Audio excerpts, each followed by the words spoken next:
Hello, this is Christopher Jones, Savior 20061, or in this case it'd be a 2, and I am just, signing in to tell you that Lightning was the only good book that Dean Koontz made in the 80s. Oh my god, what happened? Oh my god, I'm being hit by something.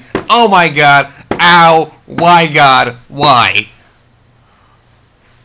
Oh my god. Oh my god, what are you? Oh, I am Dean Koontz's The Door to December. What do you want from me? I am here to tell you that, well, I'm a good book too. And indeed, this is actually a good book for Dean Koontz. I actually decided to pick it up. I actually got it from Borders, which as you might know has gone out of business, and I saw it there and I snatched it up.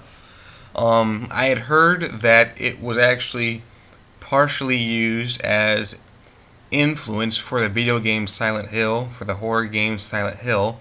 Of course, it was on a Wikipedia type page, so that might have been a lie, but either way, I picked the book up, and it's a good book. Characters, they're similar. You've got the psychiatrist. Her name is Laura. That's the exact same name of the heroine of the female from Dean Koontz's Lightning, which he wrote 4 or 5 years after this book, Door to December. In case I haven't said so already. Anyway, she's strong. She's determined. Yada yada yada, etc. A much better character is Dan Haldane. Sorry. He's basically a detective, like a police officer, who is trying to unravel this mystery concerning Laura's daughter, Melanie. Melanie was actually placed in a deprivation chamber for a multitude of years, and Haldane is trying to figure out why. He's also trying to figure out why everyone associated with this bizarre experiment is dying all of a sudden, and dying in very bizarre ways. Like, there's no, I don't want to spoil it, but it's pretty bizarre how they're dying. The character of Melanie herself, she's that stock catatonic child type of character, which is always interesting. It's always interesting when like you're reading the book and you're unraveling when the character is telling you tidbits and pieces of information about what happened to them.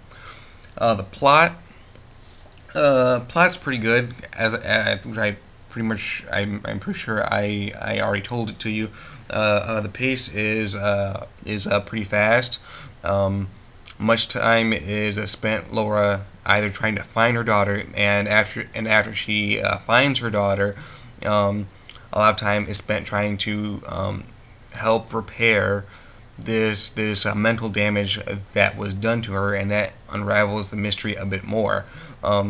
When that's happening, and sometimes when that's not happening, during the lulls in the action on her end, Dan Haldane is trying to figure out about these bizarre murders, about the bizarre murders that are occurring to people who are involved with the project. So the action is not really ever letting up. There's lots of interesting conversations. In terms of prose, it's I don't know if you can see it from here. Prose is fairly, holy crap, you can't see that. Prose, you can't see that. Prose is fairly straightforward, as seems to be the case for Koontz in the 80s. He tells you what he needs to tell you. Always a bit mechanical, always still readable. Some good crap. The climax, not that great. Pretty weak sauce, honestly. the central mystery about what is committing these murders.